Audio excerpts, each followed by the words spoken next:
From the deserts of Africa to the frozen silence of the Arctic, there are stories humanity never meant to remember. For centuries, civilizations buried them beneath the comfort of disbelief. Tales of creatures that hunt without hunger, voices that whisper beneath the ice, and shadows that seem to follow the living. These are not myths born of imagination. They are echoes of encounters so terrifying, so unexplainable, that those who survived never dared to speak again. But the earth keeps records that men cannot erase, bones that tell of beasts with no known origin, maps that end where explorers vanished, and forgotten villages where silence feels alive.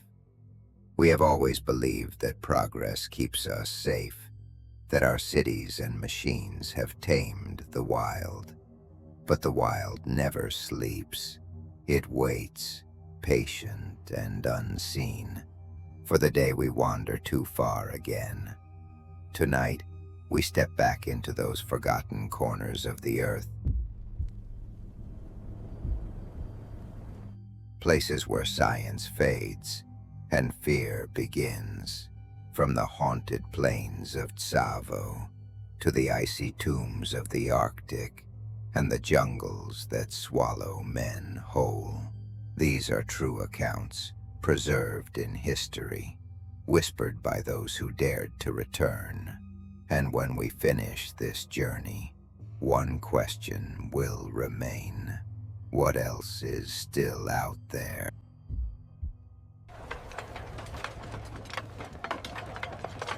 In 1898, the British Empire began building a railway through the Tsavo region of Kenya, a place the locals called the place of slaughter. The workers were men from India, hired under harsh conditions. But soon their greatest fear wasn't the heat nor disease. It was the dark. Each night men began to vanish. They said 2 lions without manes stalked the camp, enormous creatures that hunted with purpose. Their eyes glowed like molten gold, and their silence was more terrifying than their roar. Some claimed they were not animals at all, but the spirits of tribal chiefs whose graves were disturbed by the construction. Others whispered that they were cursed guardians of the land, awoken by the sound of hammers breaking the earth. Colonel John Henry Patterson led the project. In his own journal, he wrote, "The fear among my men has become so great that many have fled. Every night the lions come, and every morning the ground is red."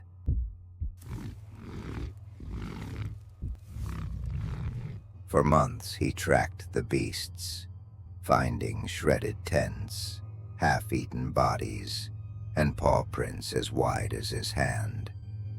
When one of the lions was finally killed, its body revealed old bullet scars, healed over decades. The second was found weeks later.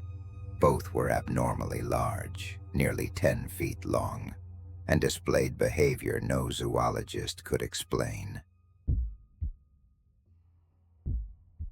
Even after their deaths, sightings continued. Train engineers reported hearing screams near the Tsavo Bridge on foggy nights. Some even claimed to see shapes pacing alongside their train cars in the mist. Over a century later, the skulls of the man-eaters of Tsavo sit in the Chicago Field Museum. Yet their legend remains, proof that progress has never truly conquered the wild. In the winter of 1930, 5 Canadian explorers ventured deep into the Arctic Circle to study weather patterns near Hudson Bay. They sent regular radio updates until one night the transmissions stopped. When rescue teams arrived weeks later, the camp looked untouched. Tents were standing, food was warm, journals open, but the men were gone. On the cabin wall, carved in desperation, were 4 words. They came from beneath the ice. What followed remains one of the Arctic's strangest mysteries. Beneath the snow, rescuers found a series of smooth tunnels descending into the glacier. Perfectly round, stretching miles underground. Scientists said no natural process could have shaped them. Inuit elders had another explanation. They spoke of the Quilupalik, pale figures that live under the ice, who mimic human voices to lure travelers closer. The myth says once you hear your name echo beneath the wind, it's already too late. Among the expedition's belongings was a hand-cranked recorder. The last tape held a few seconds of static, followed by heavy breathing, and then a whisper. "Don't break the ice." Moments later, there was a sound. Not a fall, not an avalanche, but a crack, deep and wet, like something hollow splitting open.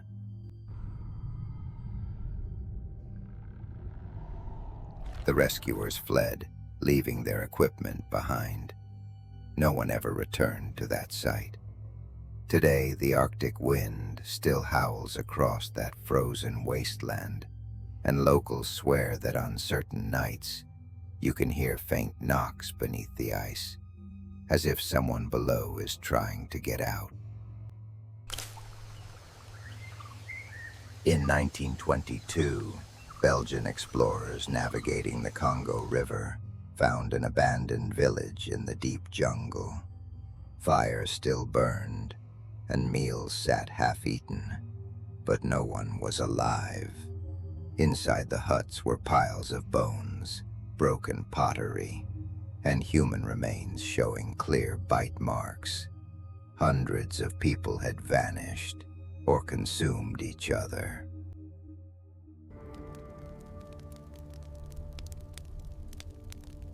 The nearby tribes refused to go near the place. They said the village was cursed by the Eater, a spirit born during famine, feeding first on hunger, then on human flesh. Once it enters a person's body, it never leaves. It whispers to them, twisting hunger into madness.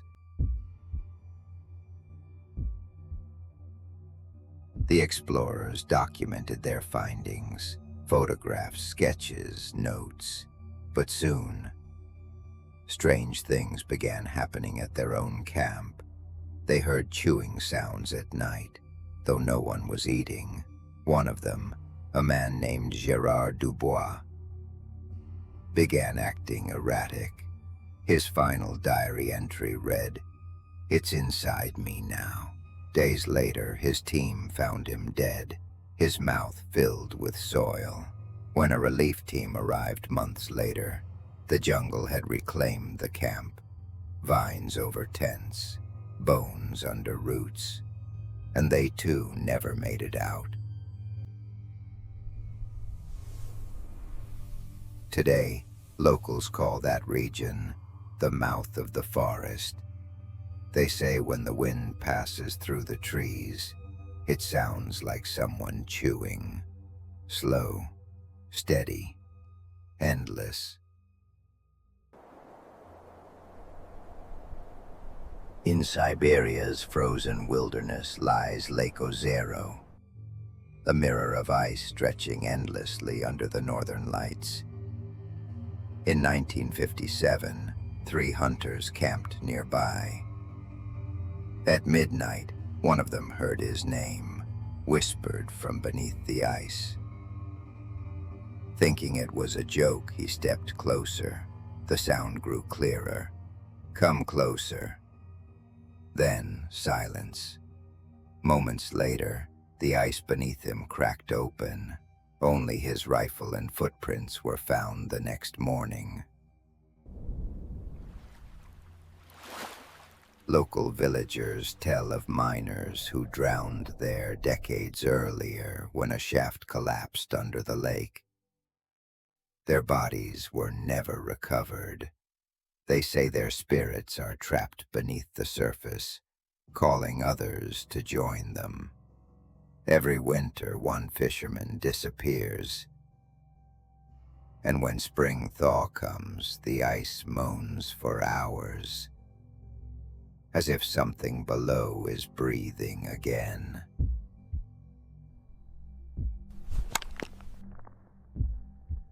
Scientists call it pressure resonance, gas pockets releasing trapped air.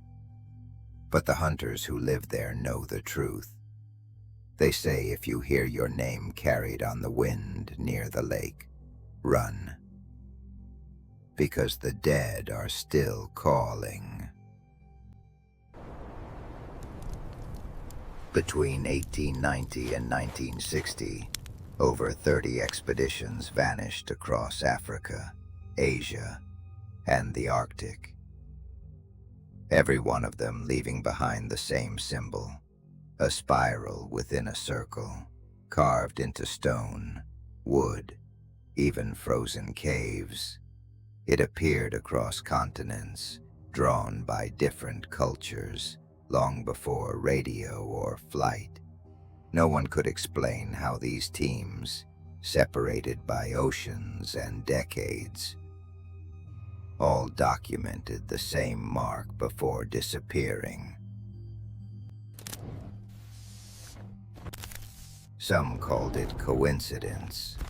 Others believed it represented returning, a passage between worlds, or perhaps something older watching humanity's journey.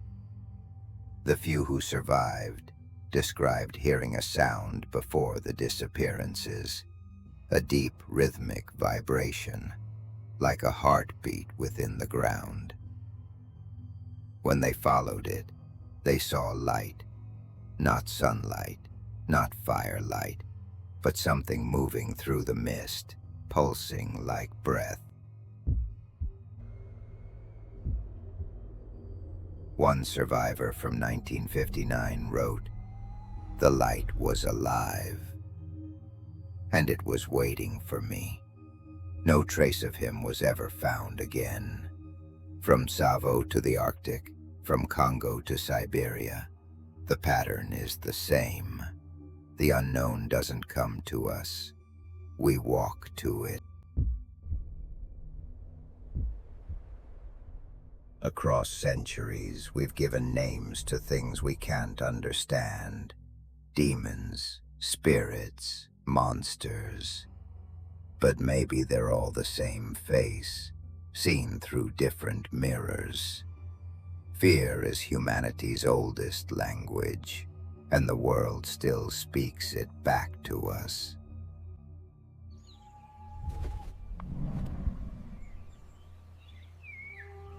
The hunters of Tsavo, the explorers of Hudson Bay, the vanished tribes of the Congo.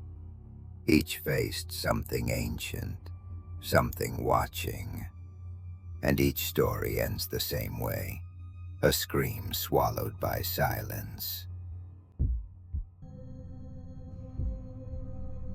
Maybe they were not creatures at all, but memories, the earth remembering its hunger.